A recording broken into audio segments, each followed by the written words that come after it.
Hey, it's Enrico Pallazzo. Utah, give me 2. Pallazzo. Hey, what is up, everybody? It's Michael Govier and my man tonight, Andy. We are live here on the Pallazzo Podcast YouTube, 2 L's, Utah, 2 Z's. Give me 2. Very excited to be here. This is a show that's like 3 weeks in the making. Andy's been very patient with me, but he's here now. He was always ready. I'm just the one who shit in the bed. So that is in the past, because tonight we get to talk fantasy baseball. This is Andy's first time on the show. I met Andy out in Arizona last year, and he's been in the chat before. We talked on Twitter. We talked in the live chat in the past. Welcome to the show, Andy. Tell Pallazzo Podcast why you love being here. Oh, man. Michael, thank you so much for having me. And I don't know, this is like a dream come true to me. I've loved your show for years. It's so funny. I used to take my dog for walks in the woods every Friday and listen to the Pallazzo Podcast, and it was like the highlight of my week. Wow, dude. It was like the highlight of my week every week. Is like the I don't know, it was back when you were doing it with Deary, and so I've been a fan of the show for so long, and you know, it's great to be a part of it. I thought, you know, when I was walking through the woods with my dog, I thought, you know, this guy seems pretty cool. I think maybe one day I'm going to be a part of this thing, dude, because I don't know, you've just kept growing, and it's just, I don't know, just seemed like a nice guy, and you know, we have a lot in common, I think. So. Oh, hell yeah. We totally do. I recognized immediately. And when we got to talk face to face finally at FPAS last year, First Pitch Arizona, by the way, if you've never been, that's a great way to come out there and just connect with people. That's what me and Andy did. And I met a lot of other people that I hadn't met for the first time as well last year. So just get out there. It's every November. It's worth it. Go see games in person. You can talk and connect with people. And of course, you know, it's the only other time I'll bring it up today, but everybody was saying that you looked like Paul Sporer when you were there at First Pitch. That's Paul Sporer's twin. And that, like, it was the best icebreaker ever. Like, honestly, like, it made the whole weekend funny. And I'll definitely be back this year and every year probably now. And it's just, it was crazy, man. But I also, like, I got a lot of, like, valuable advice there that I definitely wouldn't have got if I didn't go. And like, we'll talk about a few of the players later. Well, can you give me an example? Was there anything that stood out? Like, oh, that was really like helpful. So one right now that I'll tell you actually is Sal Stewart. That's a guy that I hadn't really heard of before I went to FPAS, and I was in one of the live drafts that we did at FPAS, and I was looking for a first baseman, and I was asking around the room. I was like, hey, who's this Sal Stewart guy? He's on he was pretty high on the ADP, I thought, for the few drafts that I'd run. So I didn't really recognize him. And then I got to talking to some prospect people. The Duke that was on, I believe he was on. Oh yeah. He showed me the prospect Savant page. And so I was on Sal Stewart early this year in draft season. I was getting him, fairly late. And if you've noticed lately, his price has skyrocketed. So like I've seen him go for $20 in auctions lately.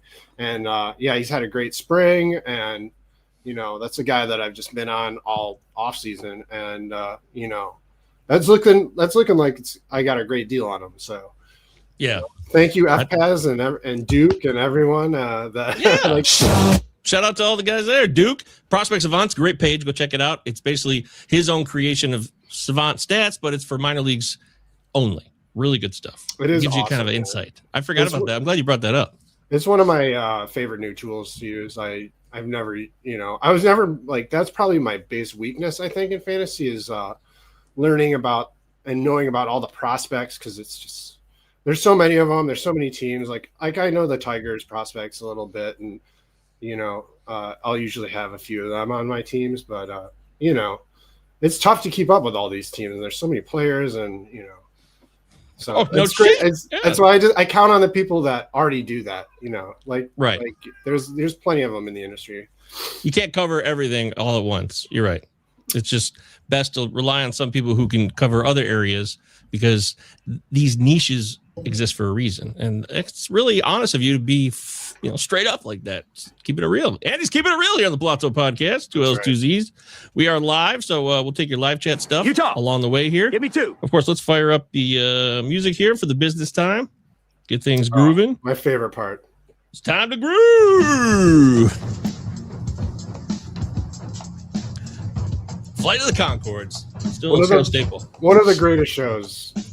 I wish there was more of it. Like, it's one of the great hidden gems that there just wasn't enough of, you know?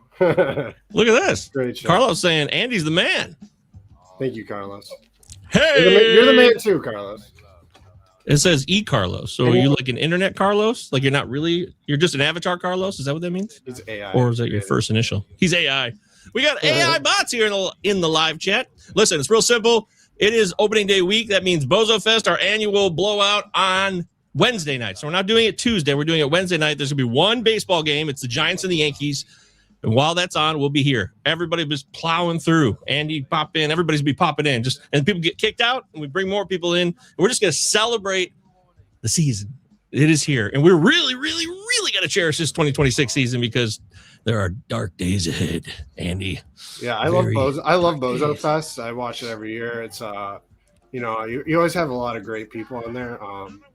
I'm sure you'll have plenty of familiar faces, and it's a fun time. It's a celebration. It's like popping the champagne bottle, if you will, of the season, and or cutting the red tape. Maybe, I don't know, whatever analogy.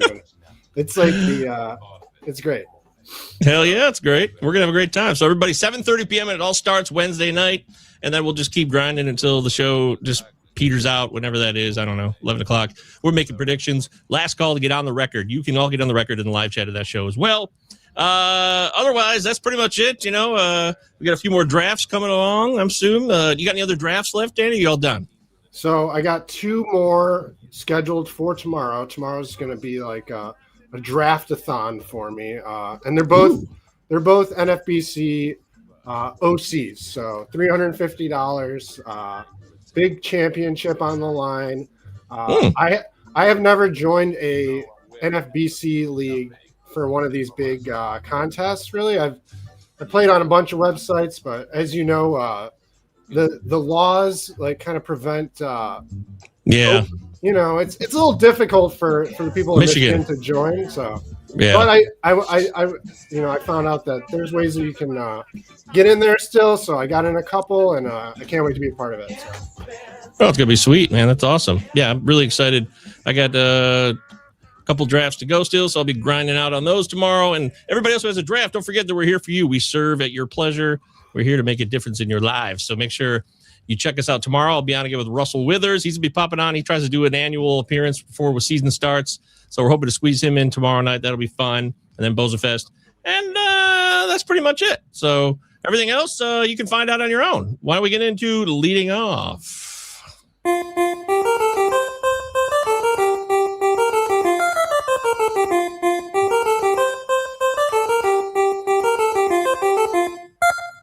All right. Oh, shit. Let me do it. Our first catch of the day. Okay, so leading off, Andy, it is just that time right now. It is crunch time. We are in the moment. It is question time for me. So what do you got for me? So I actually do have a question for you. I noticed that you put out your Govier's guys, and there's basically it was just all your draft players you're drafting and whatnot, and something stuck out to me. Okay.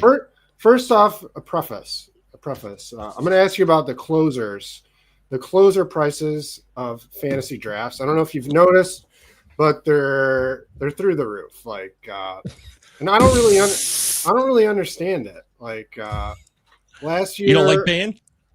Well, it just kind of seems the logic to me seems kind of strange because last year, what happened to all the top closers? They kind of like if you took a top closer last year, I experimented around taking 2 top closers on a lot of teams, and I basically decided I'm never doing that again because I had teams of Devin Williams and Emmanuel Clase and what a lot of them. Edwin Bednar lost his job for a while. Raisel Iglesias lost his job.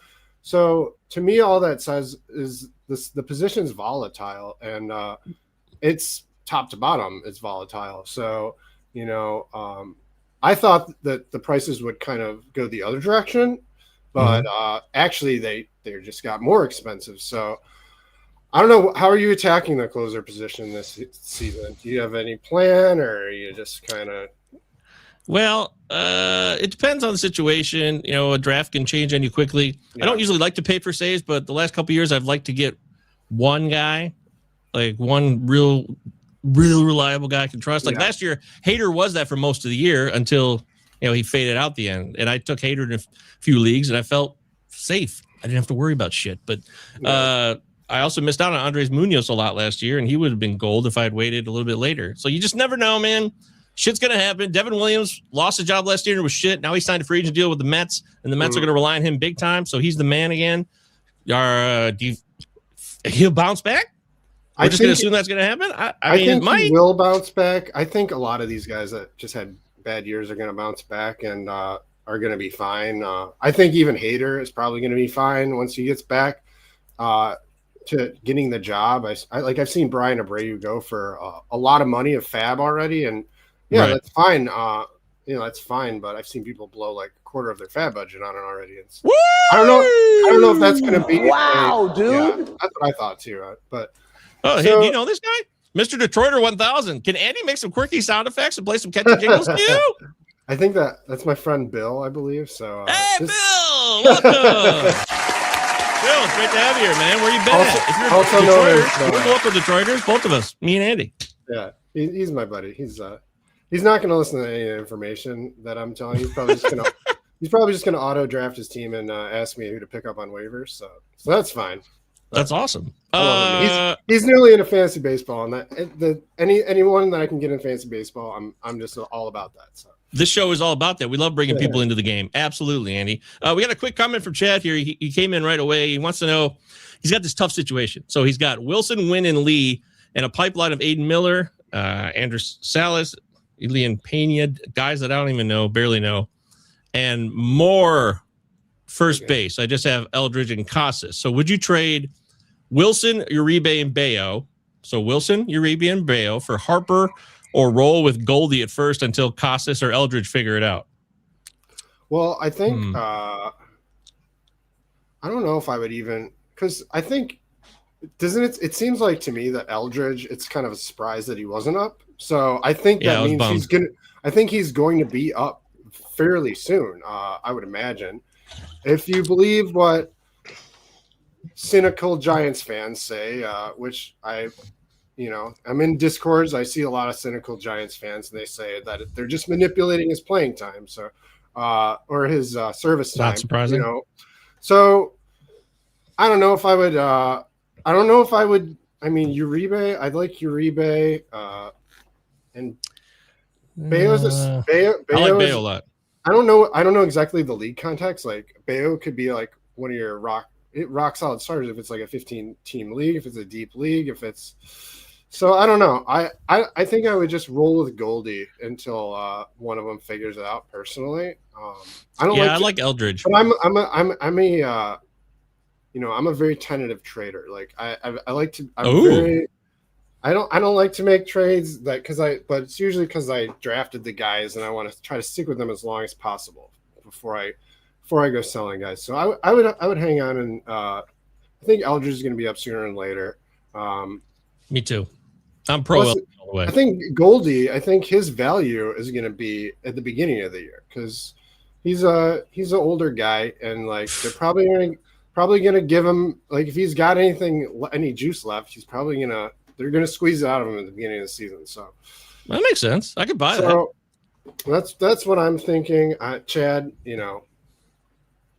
I'm not gonna lie. I don't know all the prospects that you talked about. Oh, who cares? So the basic premise there is just told you that's not my strong suit, but I do know Eldridge. I think he's gonna be fine, and I would just wait for him. Okay. All right. What else you got? More questions. So about so now that I know your closer situation. So you said you want to pay for one high one. But I noticed on your list of Govier's guys, I did not see Edwin Diaz on that list. And I was wondering, is that an intentional omission? Was it just because you haven't drafted him, or is there something you don't like about him? Because I actually I don't know if you knew this, but I took Edwin Diaz as my C1 in the Pallazzo Podcast Invitational. So that was like, and like he's like the only closer I would pay up for that high of a price. I think the market's kind of like, I don't think it's wrong necessarily, but I just think that Edwin Diaz is clear cut the RP1, just because he's on the Dodgers. Mason Miller, I don't know. Is Mason Miller going to pitch back-to-back days a lot? Are they going to save his arm? He's had a lot of injury problems. Edwin Diaz, I think, is rock solid. I think he will pitch 70 to 80 innings, like no problem. So I was just wondering what your thoughts were about Edwin Diaz. I didn't see him on the Govier's guys, and that kind of that stuck out to me. Well, I did draft him in the very first draft I did of the year in the GLARF, Great Lakes Area Roto Fantasy. So that was interesting. But that was also my first draft. I was a little rusty, and I just chose to go in a different direction if I could at other times. So that's why I did that. I do think that it's really a can't-miss situation with a guy like him, right? He's on the Dodgers. This is one of the winningest team in baseball, so lots of saves. But he just signed a free agent deal. I get a little paranoid, like some weird shit's going to happen. The Dodgers have had some bad luck in that pen lately. Tanner Scott was a huge signing for them last year, and that didn't work out. That doesn't mean that that's what will happen to Edwin Diaz, too, but I just felt more comfortable with other guys. So it's not a slight against him. It's just not a guy I was focusing on this year. But I did draft him in my first league, so... That is interesting. Great job. I mean, we all did think that. Like, I mean, I thought Tanner Scott was probably going to be the number one closer last year because he got traded to the Dodgers and he was such a good pitcher. But I mean, they still did have over 70 save chances. I noticed. All right, I don't know if they're all traditional save chances. It could have been a couple of the odd, like 3-inning saves, what have you, that happened. But I don't know. I think Edwin Diaz, if he stays healthy and they needed a closer. They didn't need another hitter, but they got the best hitter on the market. Yep. I think that many save chances are just in the cards again. And Edwin Diaz could get 50 of them, and I think that would make him worth the price. But I don't really see any other closers projecting for that many saves. So right, he's like the only guy I would take that high. Okay. Well, Chad says that he's just going to point out that every time Diaz has joined a new team, he's flamed out initially. It's a small sample of instances, but it could happen again. Yes, you're right. So that's just my opinion, but that's where I'm at with it. So, all right. Anything else for this segment here? And leading off with the Pallazzo Podcast with Andy Bell and live. Follow him at Duck Snort Roto on Twitter, please, and thank you. The only other question I was just wondering if there's any more any FOMO guys you had, like any guys you had that you haven't drafted yet that you really want to draft, or maybe guys that you aren't drafting that you think might they still might. I'm staying away from them, but I'm worried they might blow up anyways. And that's a great question on that. No, that's a great question. I know there's guys that I've wanted, but I've decided not to take, and I think the FOMO guys that paranoid me are probably certain pitchers that I'm just weary of. Or wait, Steve, my pal Steve, he knows weary versus wary. I'm doing it again. But yeah, there's always guys that I'm like, shit, I wish I could have got my hands on him. I'm trying to think of some of the guys like I'm not drafting Connor Griffin at all. So if that happens to work out this year, then I'll have some FOMO. I'll be like, man. Yeah, I never took. I didn't take Griffin either. He was just, I don't know. He was going a little too high for my liking for a prospect that pretty much everyone was saying at the beginning of spring, especially at the beginning of spring training. They basically said he's not going to make the team. So, right, and I've gotten burned with prospects like that in the past couple of years with like Bubba Chandler and other guys like that. And who's the Red Sox? Christian Campbell. I took him last year. That didn't really work out for me. So yeah, I took him too, man. I was a fool as well. Don't sweat it. the guys I'm more FOMO about are Jordan Alvarez is one of them because I don't have any Jordan Alvarez. I've been taking him every year. I've been thinking he's going to have this blow up year where he's just going to hit 50 homers and drive in 100 and right. 300, but it just hasn't happened. And then last year, it seemed like it was going to, and he got hurt, and then, well, he wasn't really good before that either. But I don't know. after drafting him so many years, I said no more this year, and I'm worried that he's just it's gonna be the year that he does finally go off and finishes a top 5 hitter, have that amazing 4 category production. So, hey, Tim's here. What's up, Tim? Good to see you, Tim. Tim is the man. Going back to Adam here, one of our regulars. Hey, Adam. I'm benching Ray this week. I'm rolling with DeGrom, Bradish, Peralta, T. Rogers, Boyd, Max S, Vodek, Yates, Seymour, Didier, early. And yeah, Connolly early made the team. That's the news. I like him a lot, but I don't know how long that'll last. That's a very nice pitching setup you got there, by the way. Yeah, looking good, but he's benching Ray this week. I guess he's not excited about Robbie Ray and the Giants, but that's okay. They're taking on the Yankees. I'm sure there'll be better matchups ahead. So, yeah, there's other FOMO. I mean, I love Jordan, and I've been trying to draft him where I can this year. I've totally been bitching at Mike Virginia about it because Mike was burned by him last year, and he's like, never again. And shout out to Mike. He knows what I'm talking about there. So I'm all about Jordan, but I have a little FOMO because I haven't got enough as well. So that makes sense to me. That makes a lot of sense. Yeah, that's pretty much my main one. There's a couple other ones. I don't have any Wyatt Langford, and I think he might pop too. I've just been taking other guys at that part of the draft. I usually take pitching, or I've taken Roman Anthony around there, and I really love Roman Anthony. So yeah, tough for me. Got to share today. Straight from the guys I love, and there's on the pitching side. I guess there's the pitchers are it's more like the guys later on that I haven't drafted, like Shane McClanahan. I don't have any of him. I'm afraid he might just get back to form, and that could just be a steal at draft day. So, totally agree. But I'm staying away. If he stays the way he's looking, then it could be party time. Yeah, I've just I try to be careful, and then I still drafted Hunter Green, so like there you go. Like me trying to be careful. Can't be perfect, but hey, hey, shit happens, man. Don't sweat it. It is what it is, as they say. Whatever it is what it is that's what they say, because that's what it shall be. Either way, we're all going to miss out on a player here and there, and we're just going to have to live with the results. But it's about what you do in season that can make a huge difference for faux show. All right, let's talk a little bit about some fantasy drafting myths. So you have some rules that you don't agree with when it comes to drafts. This is one of the things I really have been thinking about. I think about baseball a lot. I don't know why my camera's all messed up there, but one of the things that there's some things that I see a lot of people talk about in regards to drafting. Stick your finger in front of it like this. See if that helps focus it. Sometimes it focuses it in. Now remove it. I don't know. Weird. Sometimes I move around and because it's not like a lens where it's just weird. I don't know.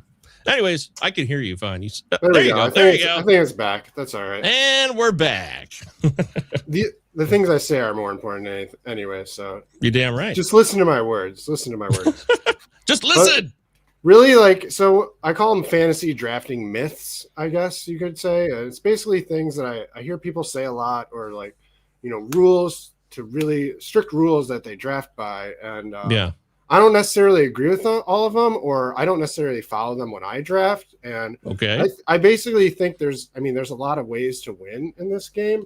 And above all, this game is a strategy game, right? It's like the best strategy game there is. I like to play a lot of games. Like I like to play poker. I like to play video games. I like to play all different kinds of games.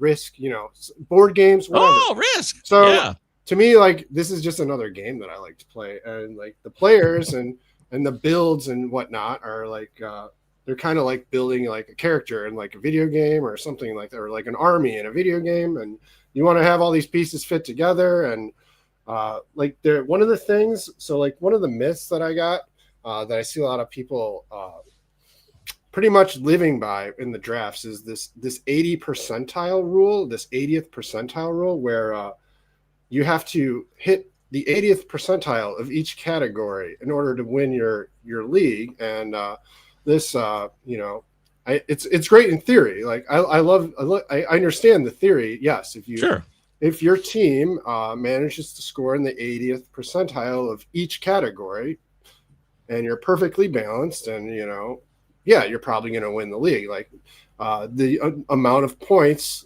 that it adds up to is going to probably win you the league. But Sure. what I've noticed, because I and not to toot my own horn or anything, but I have won many fantasy baseball leagues, and something I noticed is that my teams almost never look like that when they win the league. I'm usually, there's usually a category I'm not doing well in at all. Like I have a lot of times it's batting average, or it could be stolen bases or saves. Yeah. Usually it's not strikeouts or wins. I've noticed a lot of times when I win leagues, especially the leagues I run away with, where it looks like, by September it's over. It's because I win the counting stats. I win them. I don't finish second. I finish first. I finish first place in runs, first place in home runs, first place in RBIs. And it's because I'm maximizing my at-bats.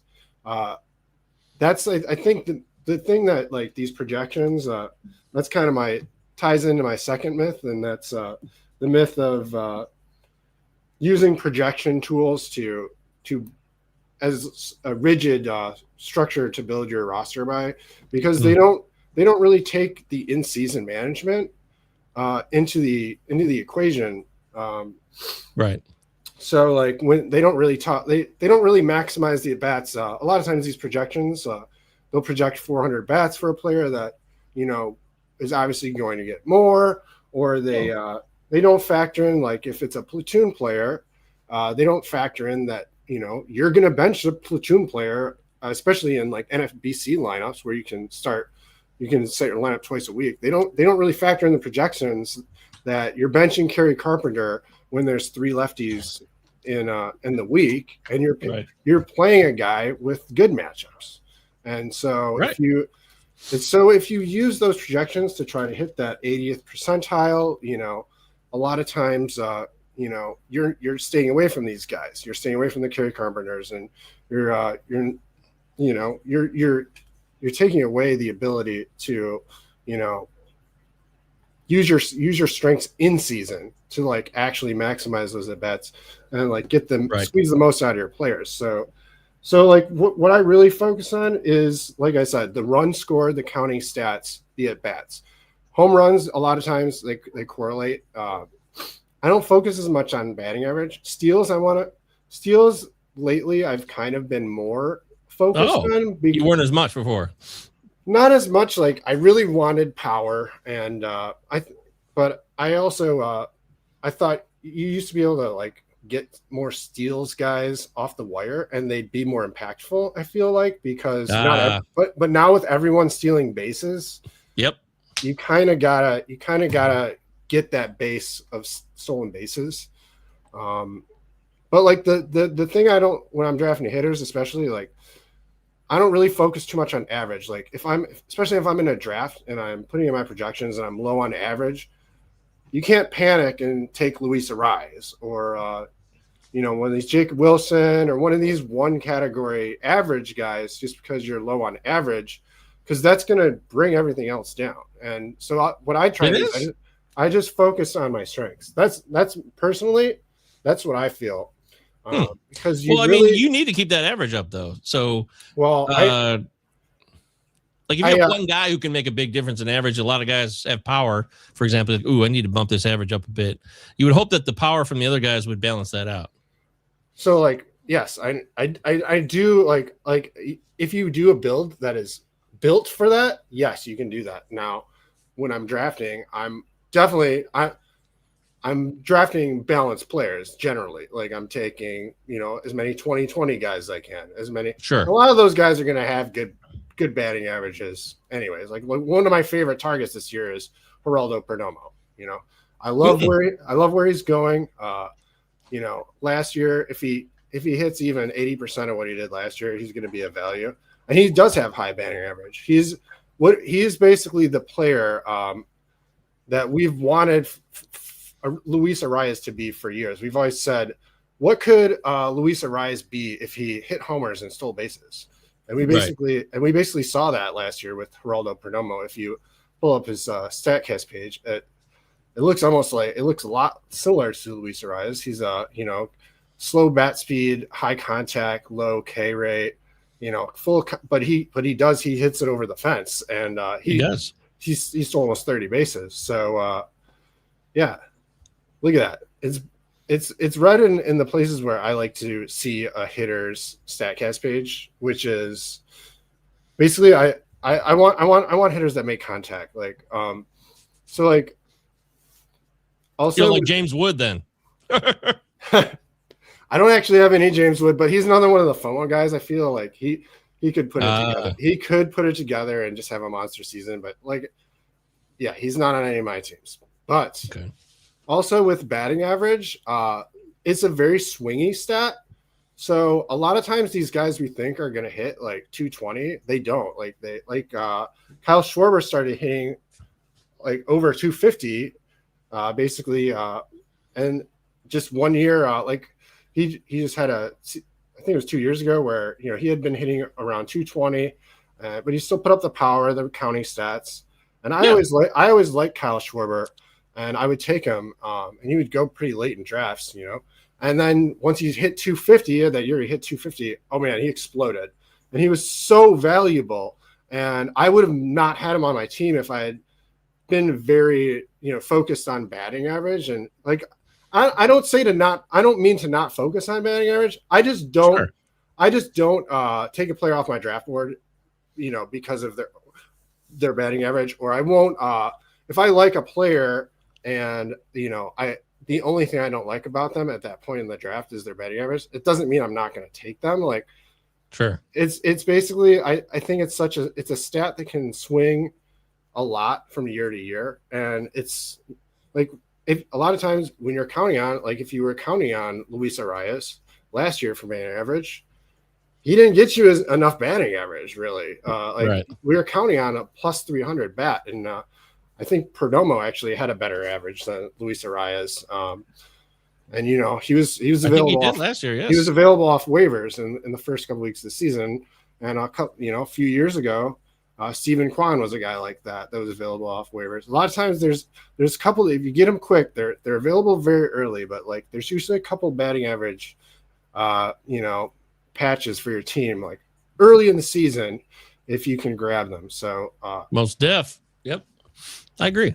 I think that's a great philosophy to have, and it's all about your build. It's about focusing on what you're going to do. You should have all your positions with guys that you expect to hope to get from round one to the end for every position. Make an Excel sheet, make a Google sheet, and have every position and say, okay, here's all the guys I'm hoping to get or I'm willing to settle on as long as they fit my profile. And if you go outside of that, that's when you can start to make mistakes and your roster construction can fall apart. And it happens to me, happens to anybody at all. So that's good stuff, man. That is really good stuff. Okay, boy. So we got a lot of stuff to get to. You want to mention quickly about? What? Well, the only other thing about the myths that I had was I'm actually going to touch on it more like in a few minutes, but there's a couple other myths about, like, there's these myths that people like. They like, oh, you have to take X amount of hitters in the first 10 rounds, or basically anything where you have to have like, oh, I have to have a lot of people take, I think, too many hitters too early.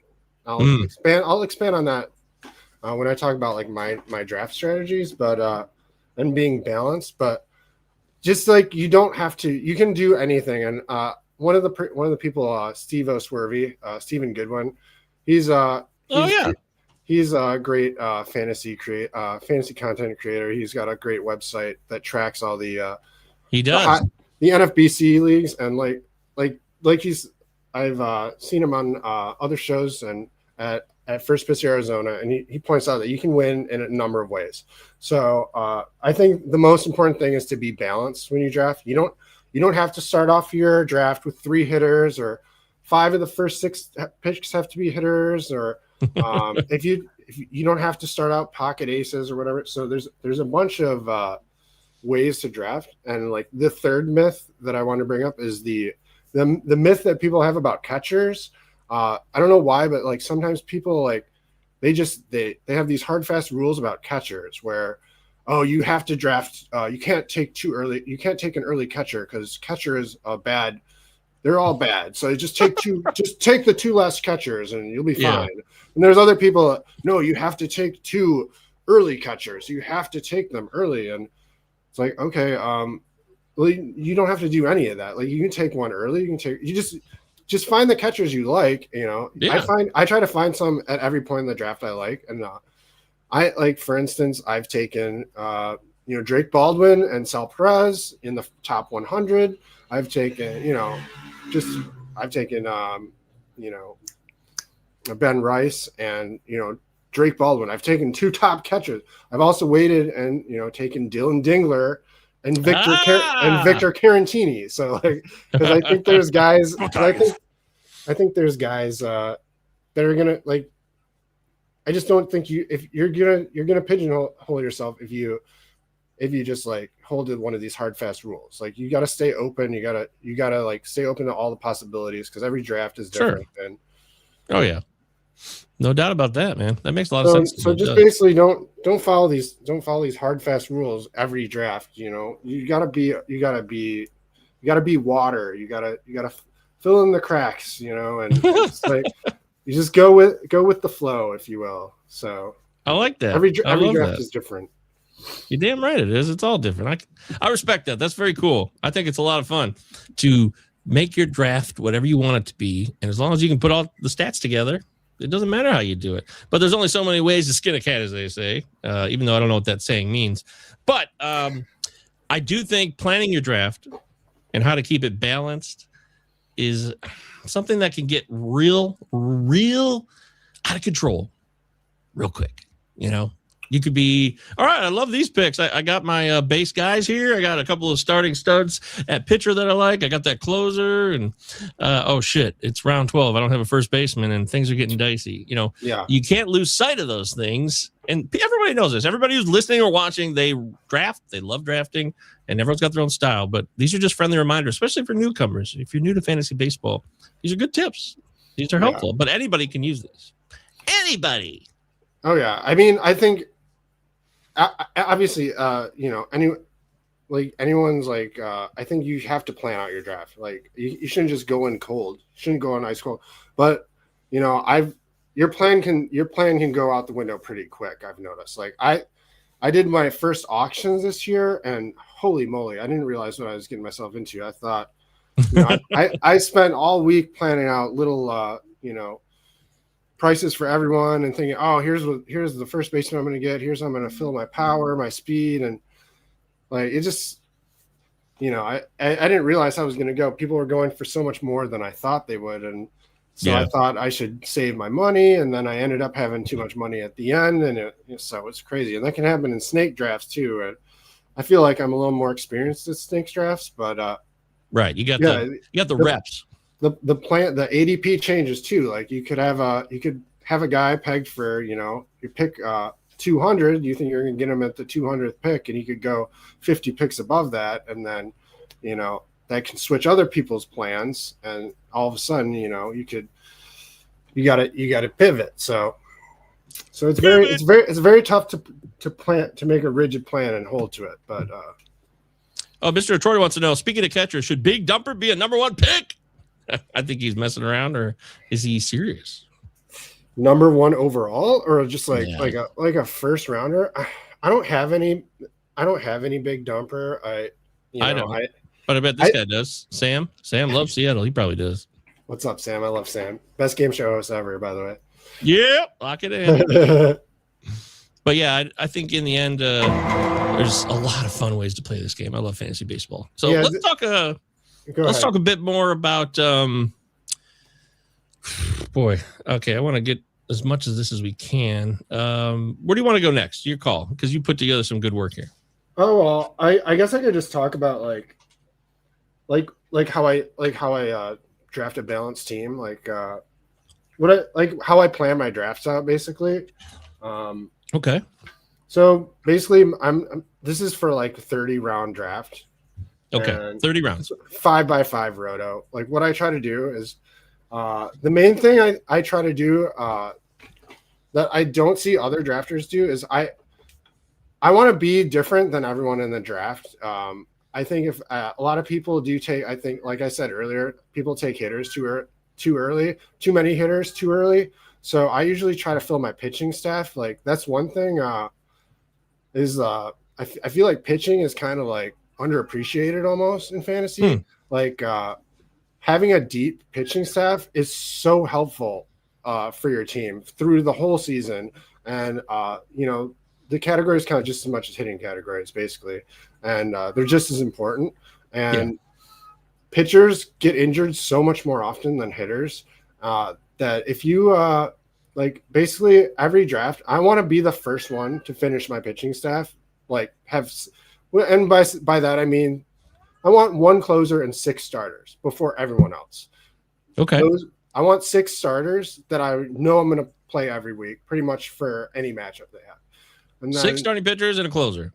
6 starting pitchers and a closer before like anyone else does. Like I want the guys on my bench, on my pitching staff, to be the guys that other people in the league have to put in their starting lineup every game.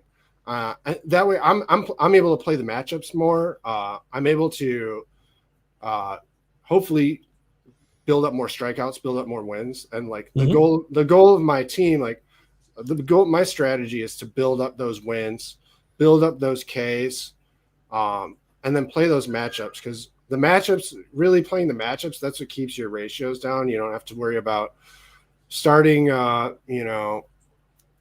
say you got, Jack Leiter or something, and he's going against the Yankees in Yankee Stadium. Well, if you took him as your 5th starting pitcher or 6th starting pitcher because you went hitter heavy early, you got to play him. Like it's unlikely that you're going to have a guy that's better than that. Yep.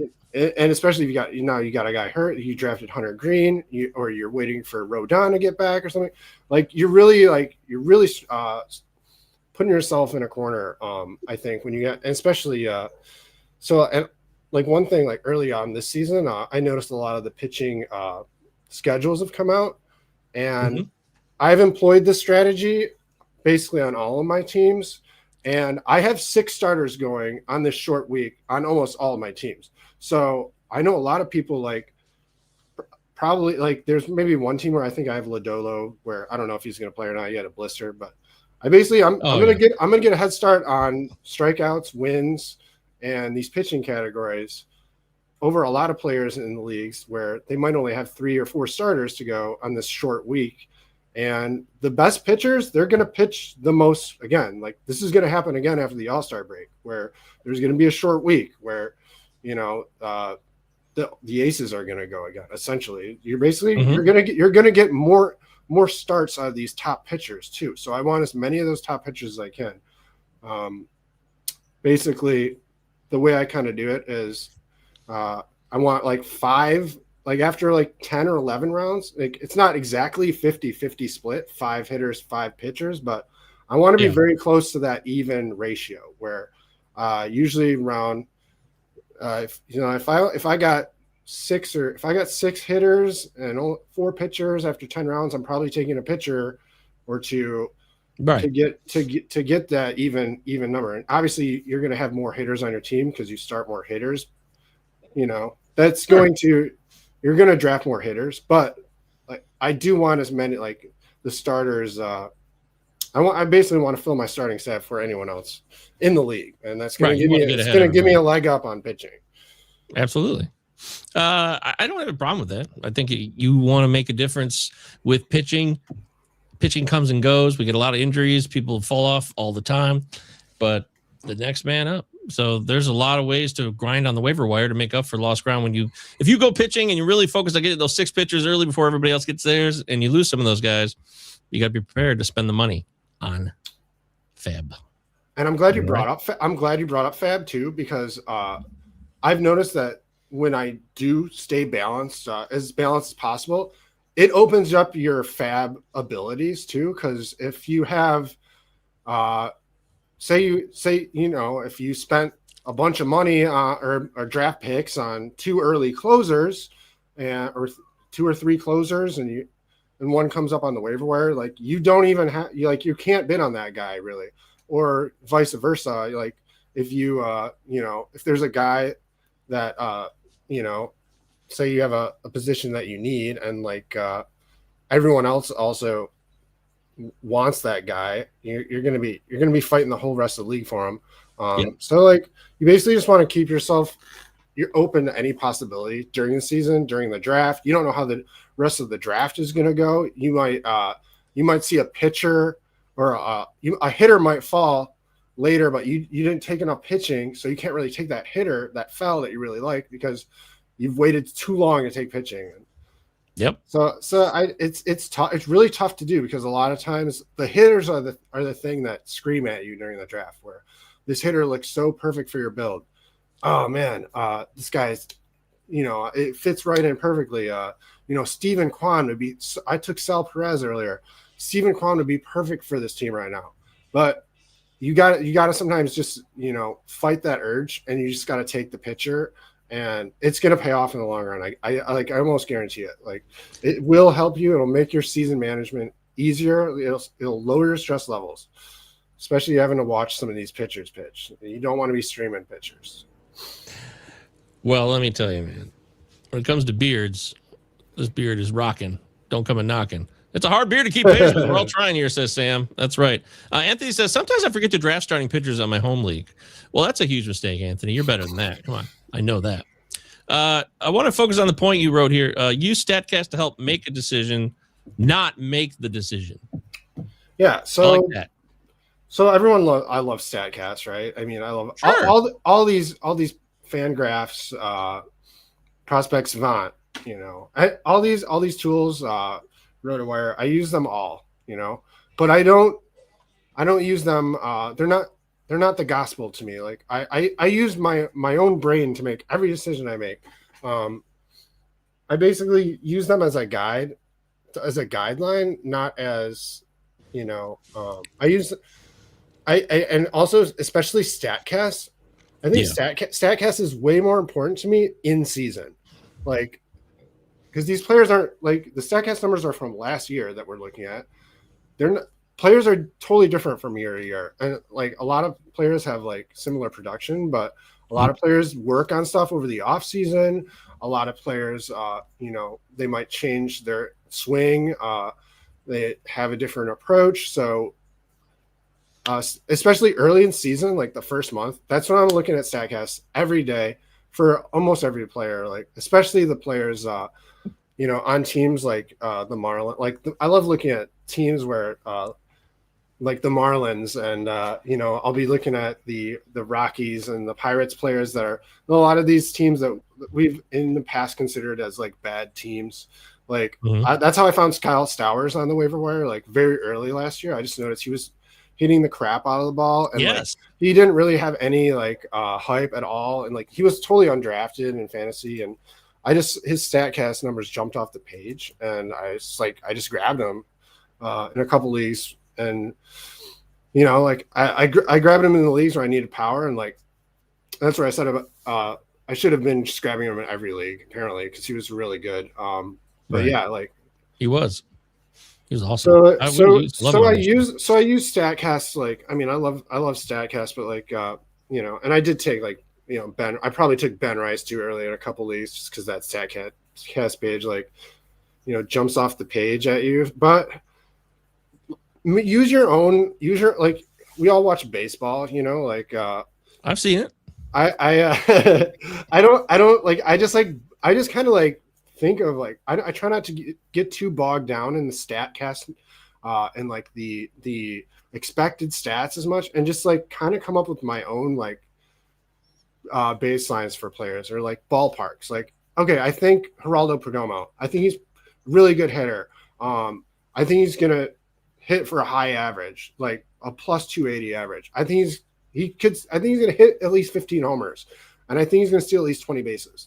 Mm-hmm. That's where that's kind of what I'm not gonna plug in the projections on every single player and say, oh, he's gonna give me exactly this, and I'm gonna just ballpark it and say, okay, I think he's gonna give me and I might do that for a power hitter. I might say, Taylor Ward. Like Taylor Ward, he's been very consistent the last few years. His StatCast page looks great, but like is he going to hit 36 home runs again? I don't know about that. Like, I think Mm. he might hit 25. Like, I think he's a solid bet for 25 home runs. So, Yeah. I'll plug that into my,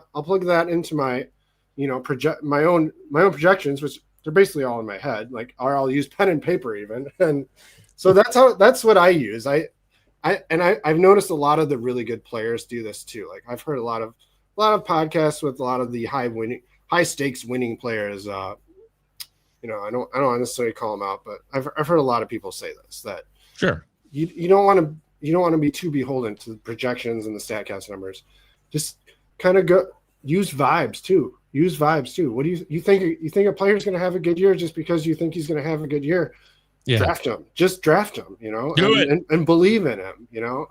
That's kind of how I feel about. I love the Tigers. I have Kerry Carpenter on like every team, man.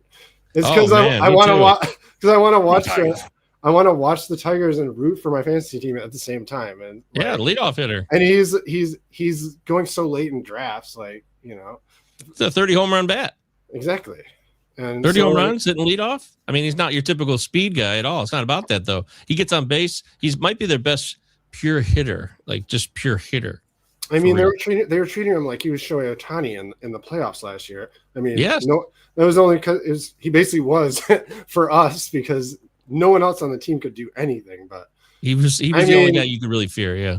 He also said that he was injured last year and he was playing through injuries. I believe it was a hamstring injury. So that's one of his problems, though. He does get hurt a lot. He's hurt his hammies a few times. So you got to watch out for those lower leg injuries with him. But in the end, I'm a guy who loves somebody who can lead off and get on base. And that kind of leads into, I want to talk about so you did a draft. This is the RT team, RT Sports, which is very underrated. So, RT Sports, check it out. It's a good website. Yeah, RT Sports does a contest every year. That's it's similar to like an NFBC event with a big overall prize, but it's called the RTFBC, and so it's 144 teams. It's 12 leagues of 12, and it's on base percentage and save holds. So it's a little different than your traditional 5x5, and it's really fun. Like, I started playing it a few years ago, and it's absolutely my favorite format to play in. It's a little bit different. The draft goes a lot different. You don't have to, if you don't like the closer prices and you think it's crazy like I do, play in this event, because you're going to love it. You don't have to worry about taking closers at all. I just literally wait until the last 3 rounds of the draft and take Hunter Gaddis and these great setup guys that are going to get 30 holds, and it's fun. Like, and it's a great website because they got a lot more eligibility for a lot of players. Like, they have more relaxed eligibility. So like Jordan Alvarez is outfield eligible. Yeah, they got Ivan Herrera at catcher. So it's a lot of fun. A little different than, and also of course. I did 4 of those actually, and you're allowed to join at 4 times. So I joined I maxed out my entries, but yes. Nice. Okay. And so it's OBP, so you got to take that in. You want guys who can walk, double-digit walk rates all day long as hitters is crucial. So absolutely, yeah. So a little bit about OBP strategy. So like the thing I was talking about average, about how I don't focus as much on average in a traditional 5x5. OBP is my main focus in an OBP league. I just think it's essentially the most important stat in those leagues. And it's because you can't really choose like the pitchers. You can choose the players you draft, right? Yeah. You don't really get to choose who you win off the waiver wire. Like, it's kind of gambling, and you don't know how good their on base percentage is going to be necessarily. Like, if you need a guy that steals base off the waiver wire, like, you need a guy that steals bases. So you're not going to like Luis Robert got dropped in one of these leagues last year where he's terrible on base. No. I still picked him up in my on base league because I needed steals, and he helped me actually cash in that league. So like my whole thing during the draft, you have to focus on base percentage. Like a lot of players get downgraded. Like Bobby Witt, in my opinion, I don't think he should even be picked in the top 5 because there's guys that just have that insane walk rate that he doesn't have. And like, for instance, Ronald Acuna, Kyle Tucker, these are guys I would take. Jose Ramirez, mainly because of his positional eligibility, but he's kind of similar to Bobby Witt. He doesn't have quite the explosive walk rate, but I feel like Bobby Witt, he still goes like third overall in these leagues, and like sometimes ahead of Juan Soto. And I just think that's a huge mistake. Like you really got to take, especially those 400 OBP guys, that there's only like a handful of them. Mm-hmm. Those have got to be the top picks, and you really got to focus on base percentage in general. Like Jazz Chisholm, I would get like a lot of those guys that have lower walk rates. Well, actually, Jazz does walk a lot, but he's not as high of an on-base percentage guy.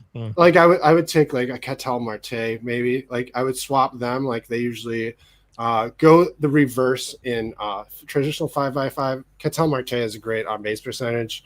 Those kind of guys, and like you have to almost take the guys like Michael Harris.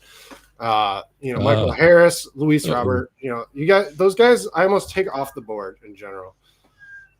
Yeah, good walk rates, but those guys who don't walk, you don't want anything to do with them. Walk rates they will just buzzkill you. And like honestly, like walk rate is the main thing I'm looking at. Like, you can honestly like you can pull up Fangraphs and search by on base percentage. Really, it's the walk rate. Look at that, 2.5%. That's terrible. That's atrocious. It's atrocious. He's not even trying. He's swinging at everything all the time, but he's also a contact hitter. It's weird. And also on base percentage actually factors in more. It has more weight to it than a batting average does, because every plate appearance counts towards on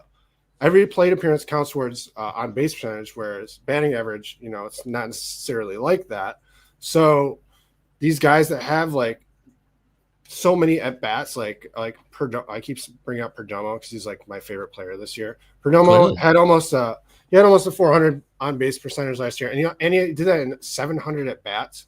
So these guys that like hit the top of the lineup, that play every day, that have that on base percentage, they're gonna give you that cushion. So like if you do have to pick up a guy off the waiver wire, that doesn't have a good walk rate, or might sink your on base percentage a little bit, like you're gonna need that cushion. And like the number I shoot for with on base percentage is 330. That to me seems in my experience, that's usually the line of basically what a winning team is going to have. Like if you fall below that line, you're going to be struggling. 330, if you hit that mark, you're going to be solid, especially in this is an overall contest too, the RTFBC one. But like if you're in Tout Wars or anything like that, I guarantee it's going to be 330 is like a solid baseline to shoot for. So I try to only like Joe Adell. You don't really want, even though he hits 40 Joe Adell. I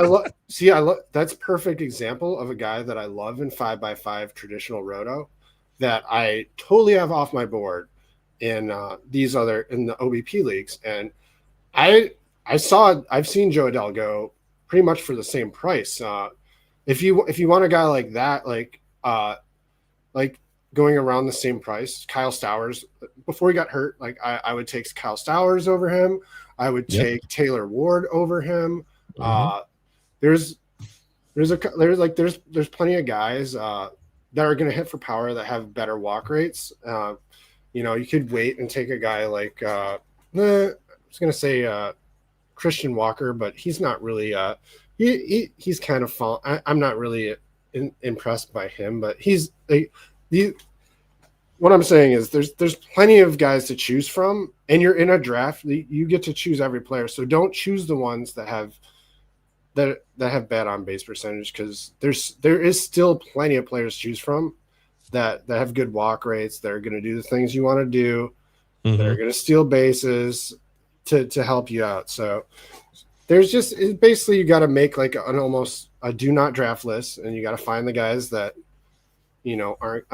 Another one is that I was kind of nervous about is Jeremy Pena. Like Jeremy Pena, he actually I didn't realize he doesn't really walk that much either, and like I worry like he does hit for a high batting average, but if he like has like especially if this injury lingers a little bit, like I could see his on base percentage like really going down. And since he doesn't walk that much, he could lose that leadoff job, and that would like really plummet his value. Bad news. I hope that doesn't happen. Like I love Jeremy Pena. I actually have him a few leagues. I hope he comes back healthy. But that's just like a guy that I kind of circled when on my draft board. I don't know, like maybe in an on base percentage league. Yeah. Maybe shoot for a different guy. So right. Yeah. No, that makes sense.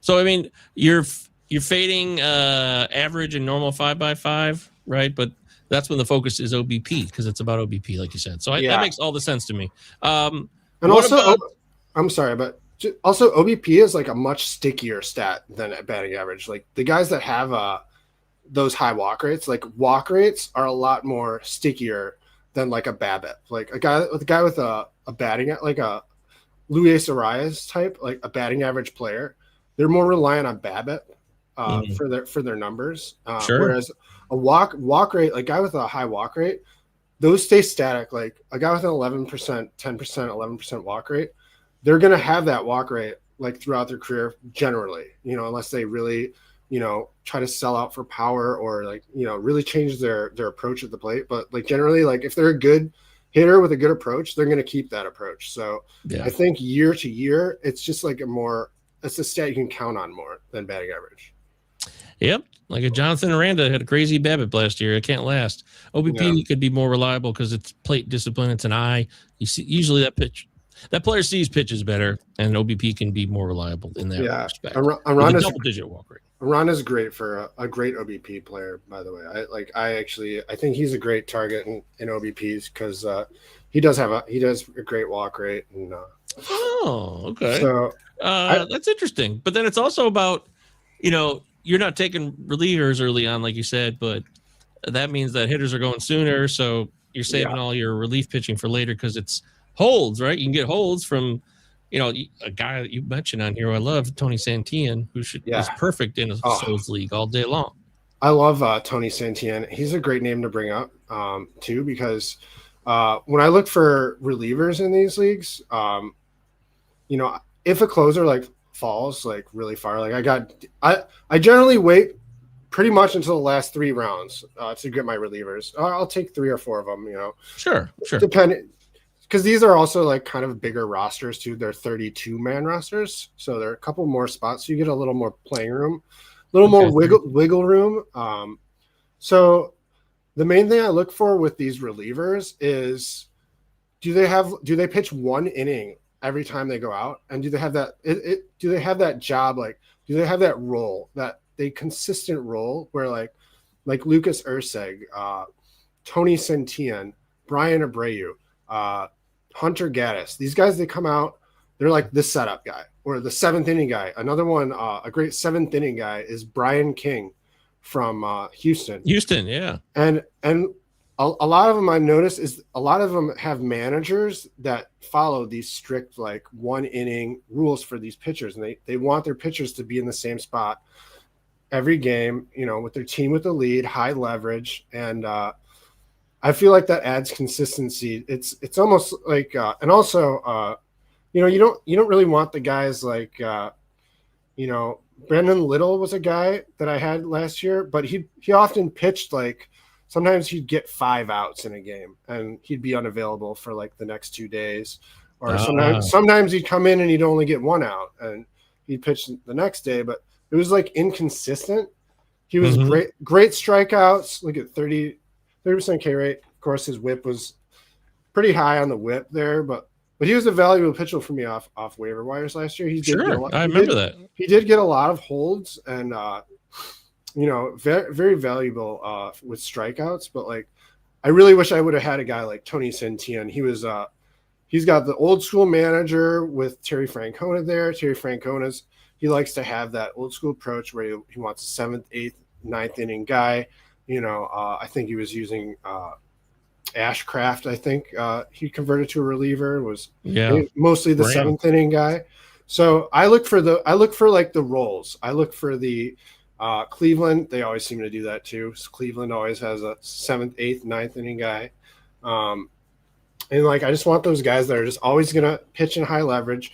They're going to get a lot of usage. They're going to have that. The other thing about holds is like, there can be holds in a game where save opportunity doesn't even occur. So that's true. Like, it's not necessarily that they're everywhere.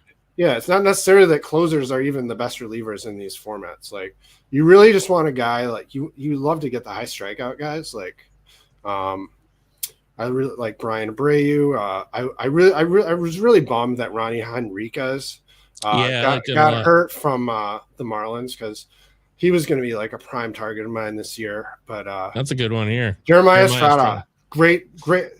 I was actually trying to think of I was thinking of Padres guys, and I couldn't think of Jeremiah Estrada. But Jeremiah Estrada, Jason Adam, the Padres are another great team to grab relievers from. They have Mason Miller. They have so many good relievers on that team. It's Morahone. Yeah, they're loaded. Their starting doesn't look very good this year. Their starting rotation looks like garbage to me, but their bullpen is outstanding. Hey, they could just go pitching chaos almost. Like they could take a page out of the Tigers book and then just go pitching. They have so many good relievers on that team. I think they'll be pretty good, and they got a good park.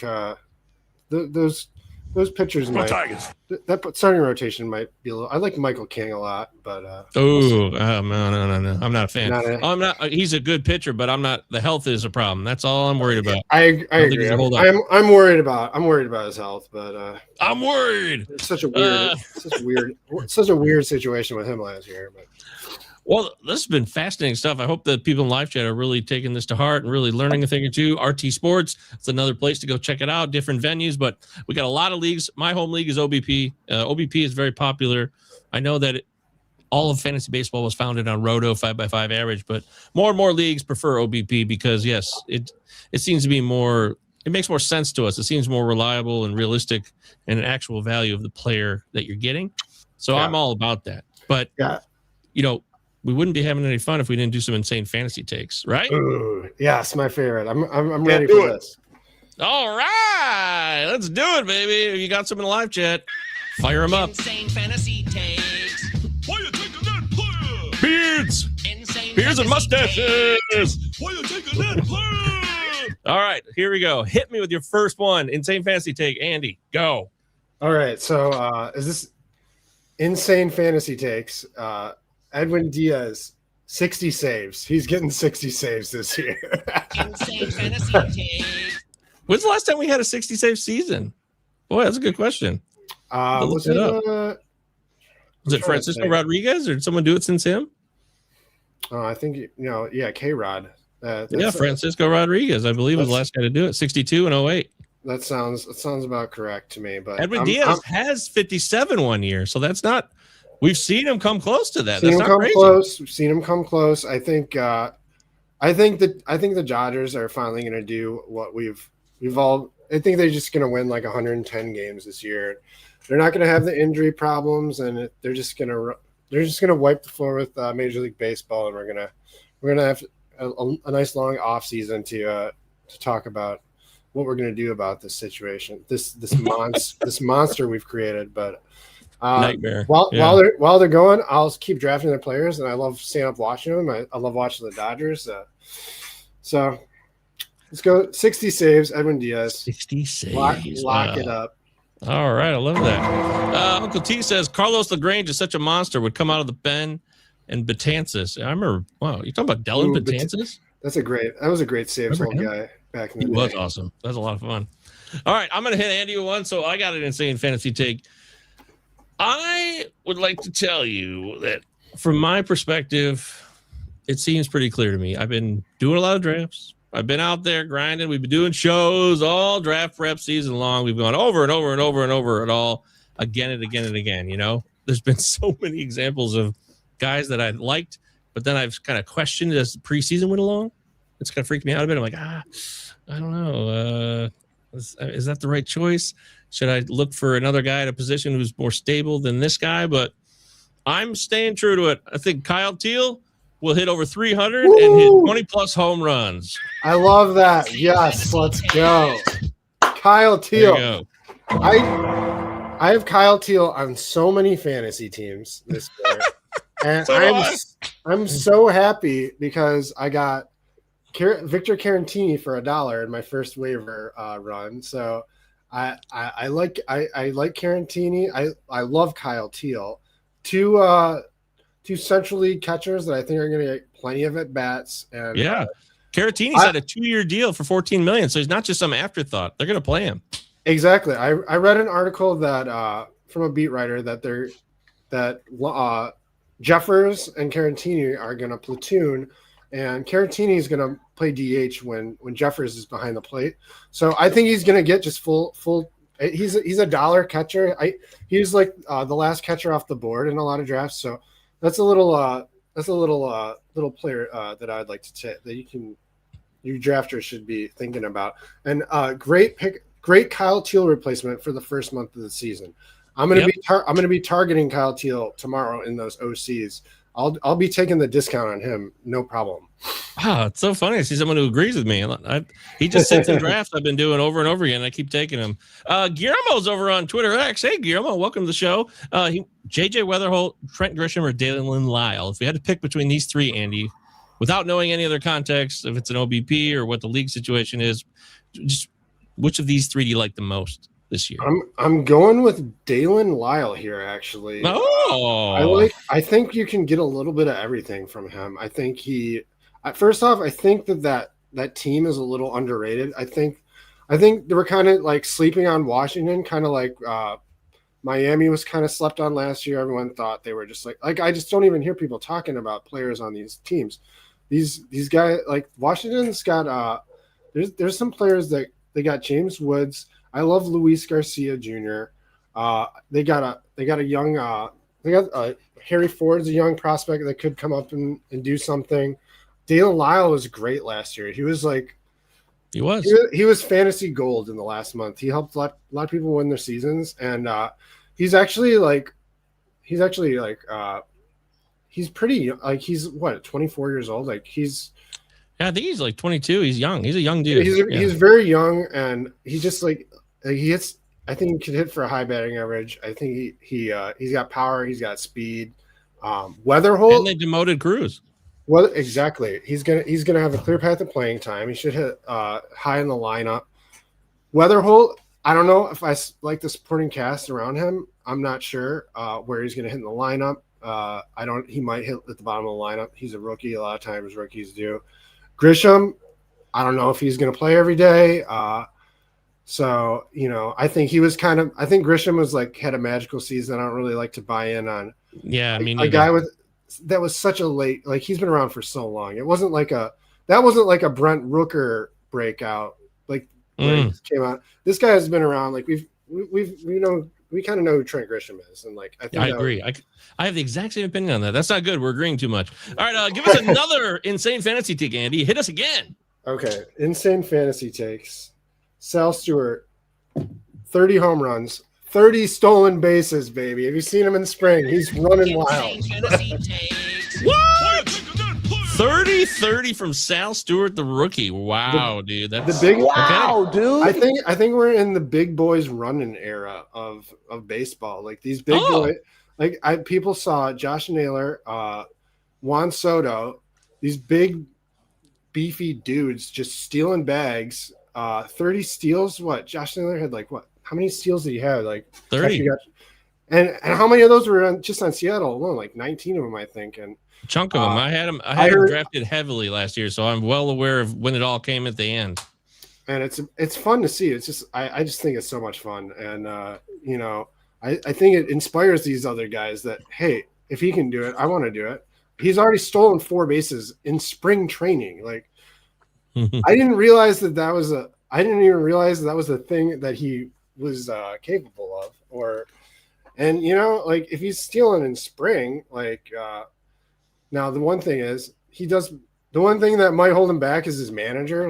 I don't know. I don't know if Francona likes running as much, so it could be fool's gold.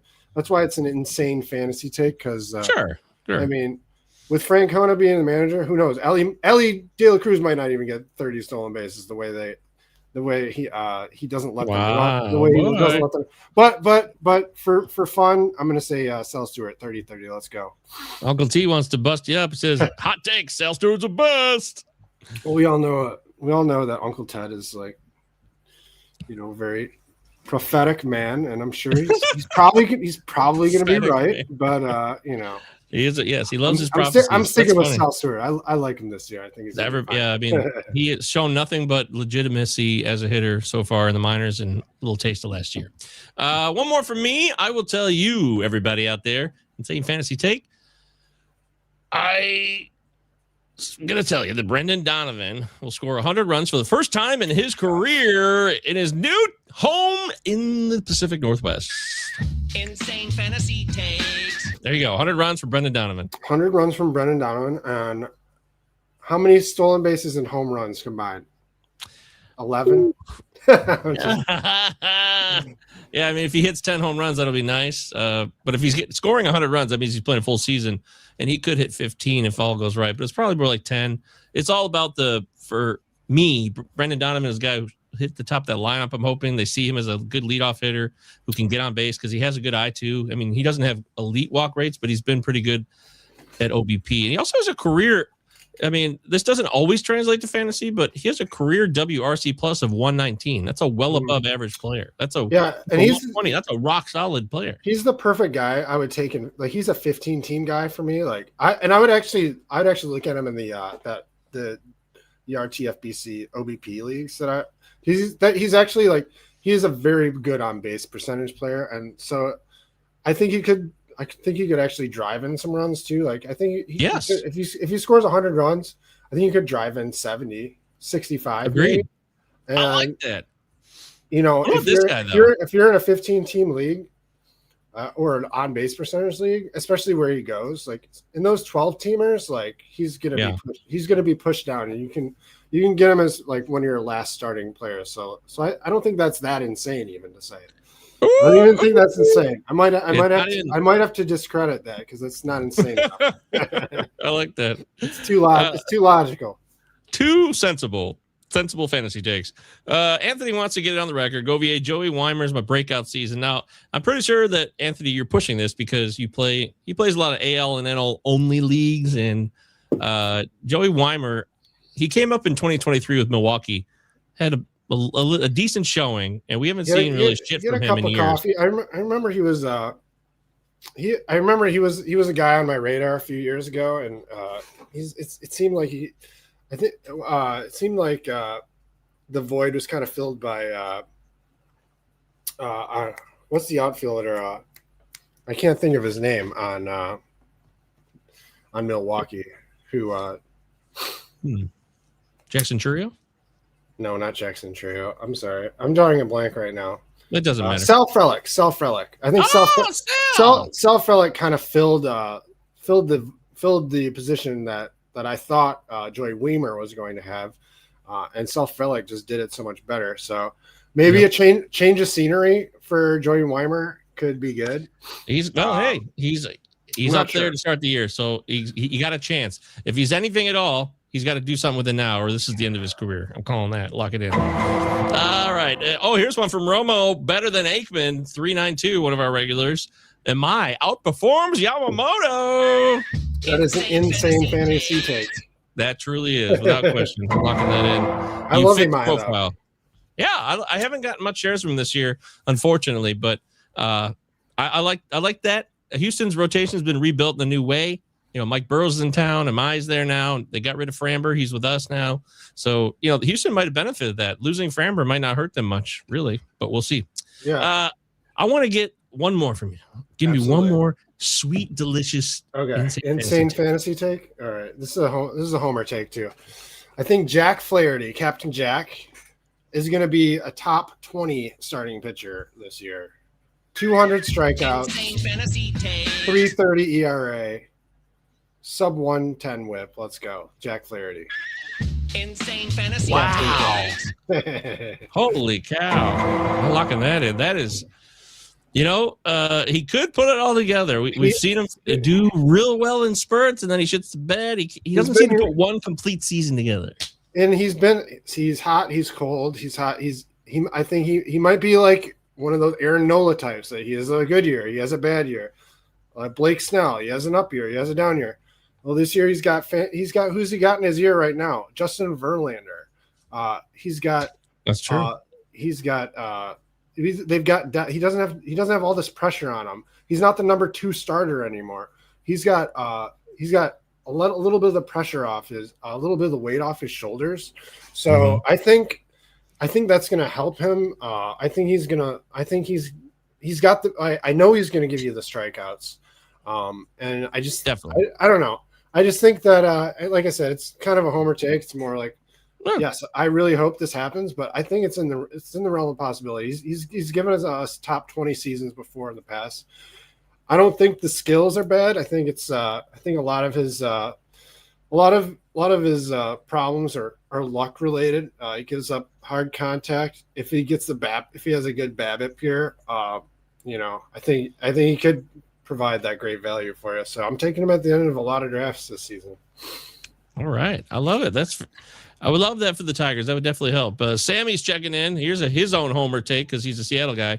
Cole Young, 25, 285, 150 plus combined RBIs and runs.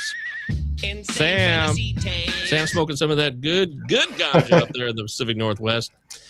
Chase Shores end the season as Angels closer. Chase Shores. I don't even know who the hell that is. Great. Let's do it. I love it. Wow. I love it, Anthony. I'm going to pick up Chase Shores in my same soul leagues. I got sent another text from a different guy today. Shout out to Ryan if you're listening, Ryan. Always great to hear from you, my friend. He told me about this Walbert guy now who made the team for the Angels. Who could be their closer as well.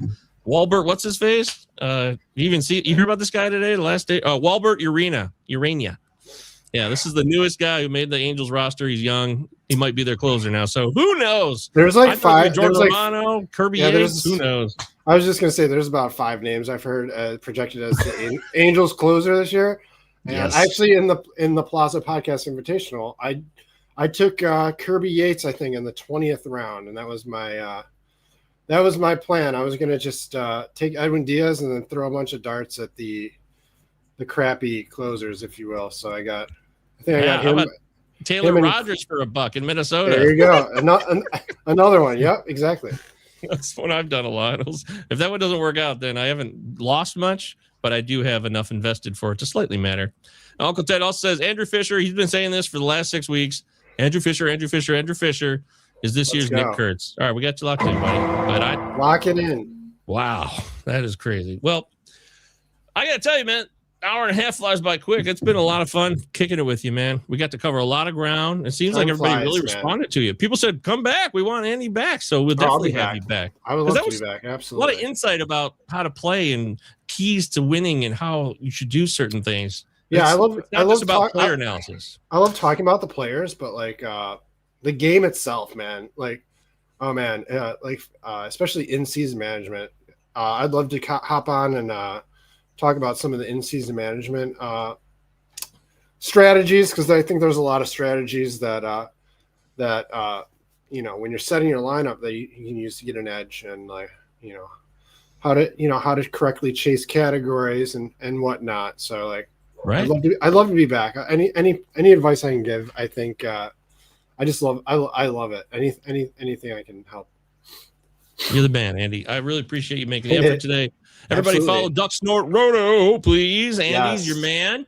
And don't forget to check out RT Sports. Also check out any of your all-time favorite Pallazzo people. We got Big Ben, we got Robbie, we got Sammy and Britton. And Britton did double duty yesterday. And Sam and Ben were just on earlier doing the final episode of our annual prospect series. So we really appreciate everyone making the effort here and this entire crew.